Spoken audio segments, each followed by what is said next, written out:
Hello everyone, hi miss Neha, welcome to my new blog. চলো তোমাদের সাথে আমাদের ড্রিম ট্রিপের সেকেন্ড পার্ট শেয়ার করছি। রাত্রিবেলা তো সবাই কেক টেক কেটে খুব টায়ার্ড হয়ে পড়েছিলাম, আর ভাল লাগছিল না, দেন শুয়েও পড়েছিলাম।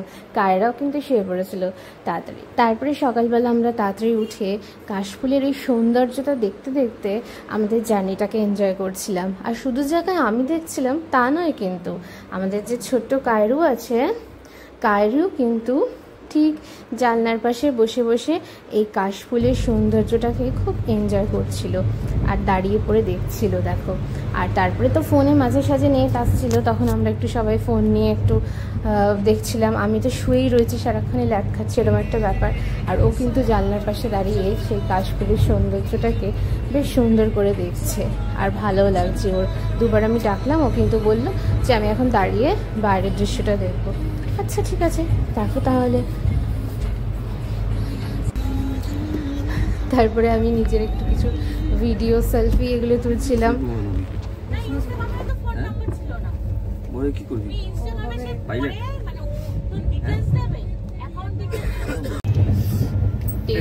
বেশি হয়ে গেছে আমরা ট্রেনে, আমার বোরিং হচ্ছে না, বোর হচ্ছে না। তো এখন যেটা হয়েছে ইনসিডেন্ট দেখাচ্ছি, চুপসে যাবে। হাই কর, তুই নীল ব্যাগটার মধ্যে রেখেছিস? আমি কোন নীল ব্যাগের মধ্যে রাখি? জ্যাকেট খুঁজে পাওয়া যাচ্ছে না। জ্যাকেট কোথায়? এখানে আমি কিন্তু সত্যি দেখিনি আমরা কোনো প্লাস্টিক। এই সবাইকে জিজ্ঞেস করা, কেউ দেখেছে কিনা? কেউ দেখেছে? চারটে চারখানা আছে এখনো, একদম হাতের কাছে কাটাবো, জানি না।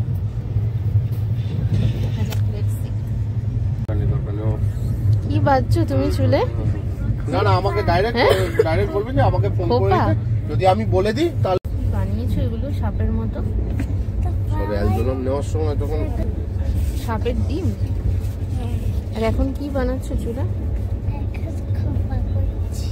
খোপা করছো? বাবা, আর পারি না, কত বড় চুল তোমার। ঠিকঠাক মিষ্টি কিনে যাই না, এত মিষ্টি কখনো থাকে না। 11 আওয়ার্স জার্নি ছিল, তাই তো? 12 আওয়ার্স। কোথায় 12 আওয়ার্স কি?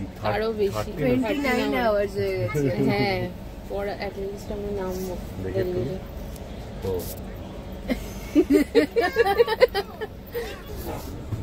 সবার এরকম অবস্থা। চোখ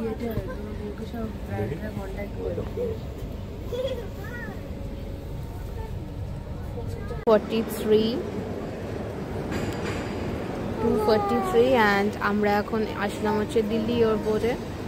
তো এখানে আমরা চেক ইন করলাম। কায়রার এখনও বেশ এনার্জি রয়েছে, বাকিরা একটু ওয়াশরুমে ফ্রেশ হতে গেছে। দেখো মুখ চোখের কি অবস্থা দেখেই বোঝাই যাচ্ছে, মানে একটা হেট্রিক জার্নি করার পরে অ্যাট লাস্ট দিল্লি এয়ারপোর্টে এসেছি। চেক ইন হয়ে গেছে আমাদের, 5:30-তে ফ্লাইট আছে। আমরা একটু আগেই চেক ইন করে নিয়েছি, মানে আমরা দিল্লিতে নেমেছি মোটামুটি 11 হয়ে গেছিলো, 11 PM অ্যাবাভ হয়ে গেছিলো। দেন আমরা কিছু ওখানে খেলাম, খাওয়া দাওয়া করলাম, তারপরে আমরা ডিরেক্ট এয়ারপোর্টে চলে গেলাম। চেক ইনও হয়ে গেছে, এখনও ফ্লাইট আফটার 2 আওয়ার্স আছে। তো এখন একটু সবাই একটু লাউজে যাবো, এই টুকটাক খাবো বা একটু রেস্ট ফেস্ট করবো, দেন ফ্লাইটে যাবো লেতে, আমাদের ফাইনাল ডেস্টিনেশনে। So let's see. শোয়ার জায়গাও পেয়ে গেছে, লাগেজের মধ্যে শুয়ে আছে। টাইমটা একটু সবাইকে দেখিয়ে দিই, এখন বাজে হচ্ছে 2:45 AM অবভিয়াসলি। এয়ারপোর্টে মোটামুটি লোকজন রয়েছে, ওরা ওয়াশরুম থেকে আসছে, দুজন মিলে ওয়াশরুম থেকে আসছে, ওয়াশরুমে গেছিলো।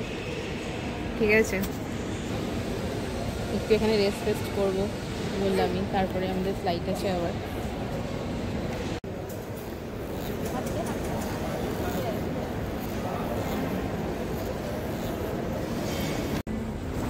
একজন খোপা করে ঘুরছে, আর আরেকজন যে কিনা পুরো ট্রেনে একদম সাদা মাটা ড্রেস পরেছিল, মানে অ্যাকচুয়ালি ও জানতো যে অতক্ষণের জার্নি হবে, তো একদম সেজেগুজে না থাকা। সে পুরো রেডি হয়ে গেছে, একদম এয়ারপোর্টে সেজেগুজে এসে বসে রয়েছে যে ফ্লাইটে সুন্দরভাবে সেজে সে ফ্লাইটটা ধরবে।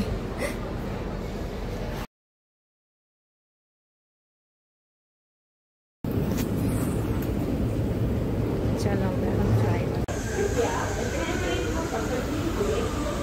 সবাই আমরা ভীষণ এক্সাইটেড যে কতক্ষণ আমরা লের ফ্লাইটে উঠবো।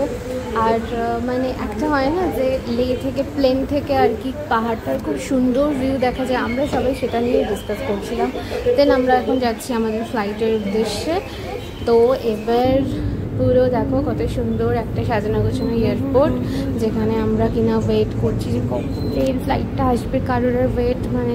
আর এই হচ্ছে না, লাউঞ্জে আমরা কিছু খাওয়া দাওয়া করে নিলাম, বাট আমি খেয়েছিলাম ওখানে ধোসা ইডলি, আমার তো একটা ফেভারিট।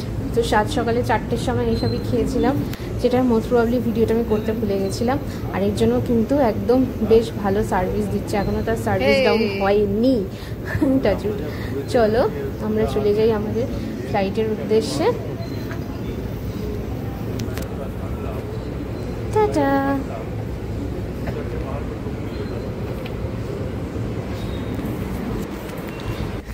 এত এক্সাইটমেন্ট কখনো আসেনি যে এতদিন পর একটা স্বপ্ন পূরণ হচ্ছে, লাদাখ যাচ্ছি। মানে স্পিতিটা একটা ফার্স্ট একটা ড্রিম ছিল যেটা ট্রু হয়েছে, আর নেক্সট ছিল লাদাখ। এখন লাদাখ যাচ্ছি, খুব খুব খুব খুশি আমি।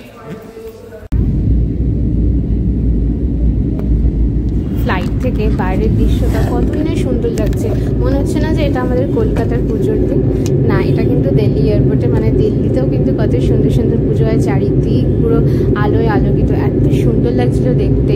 মানে চোখই ফেরাতে পারছিলাম না, মনেই হচ্ছিল না যে টায়ার্ড রয়েছি, সারা রাত ঘুম হয়নি, এসব কিছুই মনে হচ্ছিল না। মনে হচ্ছিল না সারাক্ষণ বাইরে তাকিয়ে থাকি। যদি প্লেনে একটু ফোবিয়া আছে, মানে সিরিয়াসলি আমার ট্রেন জার্নি বা গাড়ি বাইক আর আমার কোনো প্রবলেম হবে না, প্লেনেই আমার একটু কেমন ফোবিয়া হয়, মানে কেমন একটা প্রথম থেকে এটা একটা হয়, তো আমার খুবই ভয় লাগে। চলো আমরা চলে এসেছি কথা বলতে বলতে লাদাখে। ও মাই গড, কি সুন্দর চারিদিক পাহাড়ে ঘেরা। আর এর আমি ভিডিওটা বলেছিলাম যে এখানে কিন্তু আমাদের প্লেনটা প্রায় 1 আওয়ার্সের মতো সেই পাহাড়ে গোল গোল করে ঘুরছিল।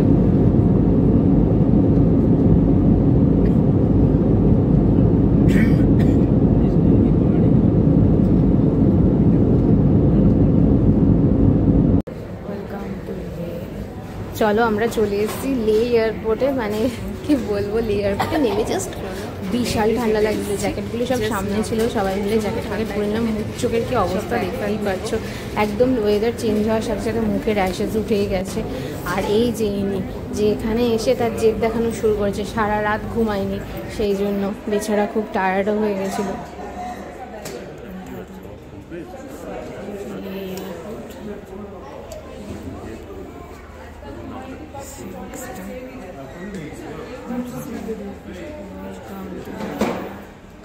তো আমরা লেতে নেমে গেছি, লে এয়ারপোর্টে। কনকনে ঠান্ডা এখানে যাকে বলে। ভিউটা দেখিয়ে দিই, যদি এখানে ভিউটা সেখানে অ্যালাউড ছিল না। ওকে চলো, কনকনে ঠান্ডা যাকে বলে, ঠান্ডায় সবাই জমে যাচ্ছি। পরে আরও অনেক ভালো ভালো ভিউ পাবো। প্রচণ্ড ঠান্ডা, ঠান্ডা একেবারে জমে যাচ্ছি দেখে, ঠান্ডা মানে বলার মতো না। দেখো